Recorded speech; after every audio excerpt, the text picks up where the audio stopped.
PrizePicks is giving us a free square until the 4th of July. All Joey Chestnut needs is to eat one hot dog for his square to hit. As a result of my brand new partnership with Fantasy Aces, we have been profiting like crazy via my new Discord server. I'm going to leave a link to it in the WAP link in the description down below. And if you haven't signed up for PrizePicks, make sure you use my promo code microphone to get a free $50 when you make a play of $5 or more. And thank you, PrizePicks, for today's sponsor. Mic check 1 2 1 2. What's going on, everybody? I know it's been a lot of Los Angeles Lakers content recently, but I've been making sure to sprinkle in all the other teams that are making significant moves here. It seems like at least once a year we hear some bizarre, preposterous LeBron James rumor. It's almost as if he is manufacturing these rumors himself just so he could squeeze the Los Angeles Lakers organization. Let's dive into the background of this rumor, shall we? On the eve of NBA free agency, Brian Windhorst dropped a bombshell saying this: I am told LeBron's just chilling and watching the offseason. Do I think he's going to get traded? No, I do not. But if he wanted to get traded, there are teams who would step up and make offers.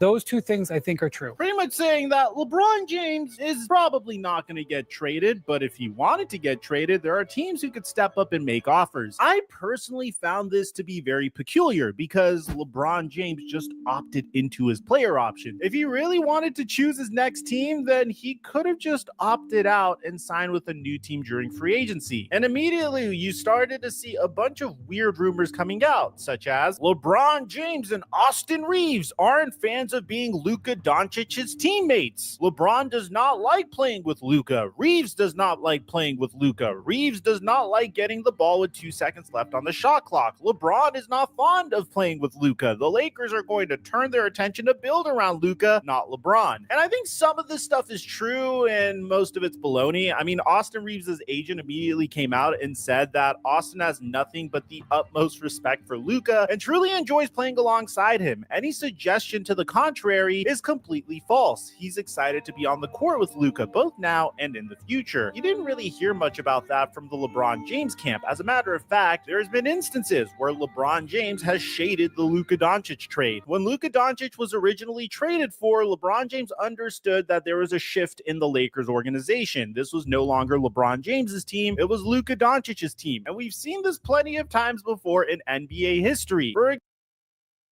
We great. You know what I mean? Earlier that day, he was like sexually harassing females and all of that shit. So my brother, my old head in there, he said something to him. And of course he got smart. So my man gripped him the fuck up. Gripped him smooth up. We broke it up. Then he tried to follow my man with the security guard so he could sneak him. I'm like, yo, nah, we're not doing that, bro. Like, I fuck with you, but if you sneak my brother, you're gonna have to see me. Well, then I guess I'm gonna have to see you, then this, that, and the third, yada, yada. All right, come on. I'm not arguing with you. I walk off camera. Kristen will tell you this whole story, too. I walk where the camera can't see us. I take my fucking jersey off. Soon as I turn around to throw my hands up, all of a sudden, this nigga turns around and walk off. So I'm like, all right, he a pussy. I ain't worried about it. You feel what I'm saying? I know what type of time he on turkey time. We ain't worried about that. So 4 or 5 hours go by. I'm sitting there. She massaging my shoulders and all of this shit. All of a sudden, something just hit me. No, he came over there trying to talk. I'm like, bro, I don't have no rap for you, nigga. I tried to talk to you earlier. You asked me did I want to rumble. I said yes. You didn't want to rumble. You had your opportunity, though. It's a dungeon. I'm chilling with my wife. Chill out. So I'm supposed to just let it go because you said so. Yeah, nigga.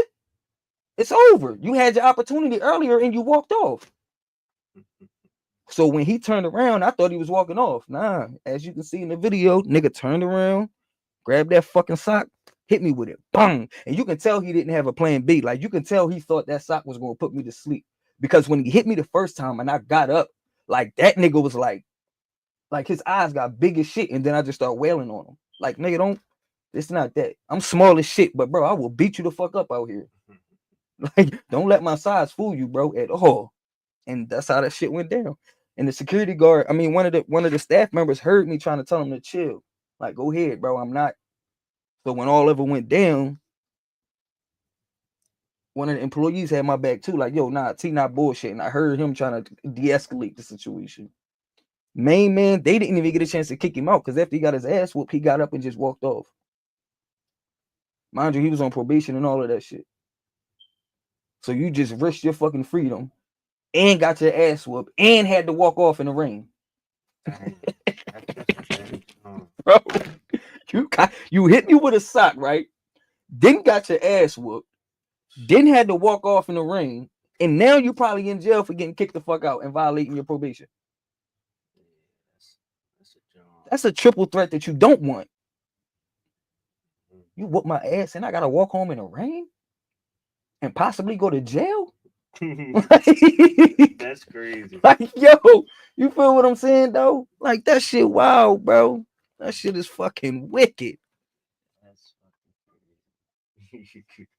Yeah, that shit was wailing on it. Example, when the San Antonio Spurs Austin landed was the so number fucking one scared, overall bro. Like, she pick was in the crying and everything. 1997 NBA She was draft, crying, everybody bro. knew that this was no longer David Robinson's team. It was eventually going to be Tim Duncan's team. And David Robinson understood that and did everything he possibly could to try to win one championship with Tim Duncan, and he succeeded. We've seen plenty of ceremonial passing of the torch moments in NBA history, and most star players handled this situation with grace, but LeBron James took a much different approach. Upon opting into his $52.6 million player option for the 2025-26 season, Rich Paul comes out and says, LeBron knows that the Lakers are building for the future. He understands that, but he values a realistic chance of winning it all. We are very appreciative of the partnership that we've had for 8 years with Jeannie Buss and Rob Pelinka, and consider the Lakers as a critical part of his career, which is all the more confusing because it seems like each and every offseason, LeBron James does something like this to the Lakers. I mean, last offseason, I tried to emphasize how much pressure LeBron was putting on the Lakers to draft his son, to hire his podcast partner, and to give him a max contract extension. And eventually, he had all of his wishes fulfilled. But it's very typical of LeBron James to want the organization to build everything around him and his best interests. And he doesn't really care for the organization to do what's in their best interest. And in my opinion, I think in everyone's opinion, there's no question in our minds that trading Anthony Davis for Luka Doncic was in the best interest of the Los Angeles Lakers organization. You pretty much secure your franchise cornerstone for once LeBron James leaves. Any general manager in the NBA would do that trade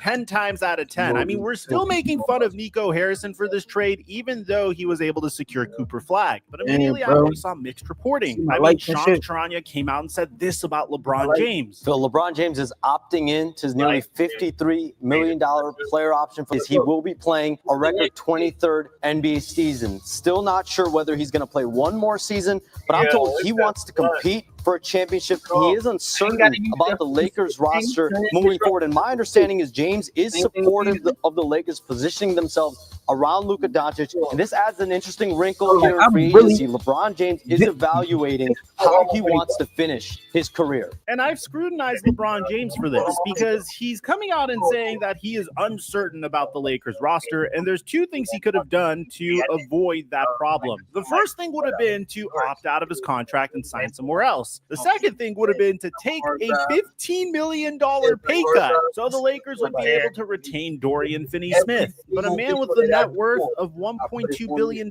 decided to take his max extension instead. And this whole situation just took a confusing turn. It seemed like almost immediately the Los Angeles Lakers declared war on LeBron James. And if you think I'm over-exaggerating, then explain this from Brian Windhorst. My conversations over the last 3 days, the Lakers are essentially viewing LeBron as an expiring contract. And that may sound like a toss-off statement. LeBron has never been an expiring contract, quite literally. Never in his 23-year career, over the 9 contracts he's signed, over all the different teams he's been on, he's never been on the last year of his contract. Whoever wants to spin their side of the story, I'm not sure what happened, but the Lakers and LeBron did not have substantive discussions about extending his contract, which every team LeBron's been on for 20-something years wanted to have substantive conversations about extending his contract. It happens to expiring contracts in the NBA. They're viewed as trade pieces. But I'm just unlocking the door because I'm not as convinced as before of its impossibility. Coming out and saying that the face of your franchise for the last 8 years is essentially just an expiring contract this year is brutal. But the Lakers will double down on this throughout all of free agency. And to be honest, they're not even saying anything that crazy. It's kind of wild that they even need to explain this to LeBron James.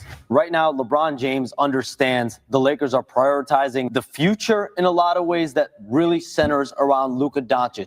They're going to go younger at different points. They are really prioritizing 2-year contracts right now. What we're seeing right now is essentially a moment of truth between LeBron James and the Lakers. Which brings us to where we currently are. And this is why this rumor does not make any sense at all whatsoever. Because one, LeBron James could have left the Los Angeles Lakers and signed with any team he wanted this offseason, but he didn't do that. He opted to take the money and stay in LA. Which from a financial perspective doesn't make a lot of sense. Because say if he wanted to join the Dallas Mavericks, the amount of money he makes on the Laker contract, losing $15 million is like income tax and federal income tax calculated in is the equivalent to the amount of money he'd make with the Dallas Mavericks on a 1-year, $27 million contract. So he could have totally done it because Texas has no state income tax, which is why this is so confusing. Immediately, you started hearing trade rumors for LeBron James, but the trade rumors didn't make sense. Could he go back to the Cleveland Cavaliers? Well, LeBron is making $52.6 million